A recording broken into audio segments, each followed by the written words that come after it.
তো আপনি কি কোনো মেসেজ চাইছেন এনার কাছ থেকে যে এই মুহূর্তে আপনার কি করা উচিত? তা আমি সেই অনুযায়ী একটা কার্ড বার করবো।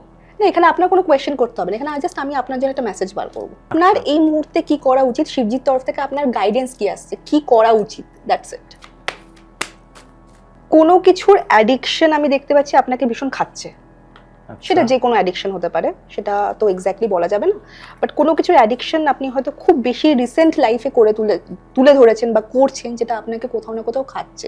সেই অ্যাডিকশন জিনিসটাকে আপনাকে একটু ধীরে ধীরে কমাতে হবে। জানি স্মোকিং, কোনো একটা অ্যাডিকশন যাই হোক, সেটা ফ্যামিলি রিলেটেড হতে পারে, প্রফেশনাল রিলেটেড হতে পারে। আর একটা জিনিস হচ্ছে যে আপনার এই যে অ্যাডিকশনটা আছে, সেই অ্যাডিকশনটা আপনার ক্রিয়েটিভ ফিল্ডে ভীষণ হিট করছে। আচ্ছা, ঠিক আছে, সাবকনশিয়াস মাইন্ডে করে ফেলছে, আপনি হয়তো বুঝতেও পারছেন না, সেটা একটা আপনাকে গাইডেন্স দিচ্ছে। আর একটা হচ্ছে যে আপনি ভীষণ পরিমাণে কোথাও না কোথাও স্পিরিচুয়াল, কিন্তু আপনি সেই সময়টা দিতে পারেন না বলে একটা ভেতর ভেতর কোথাও না কোথাও একটা গিল্ট ফিল খুব কাজ করে।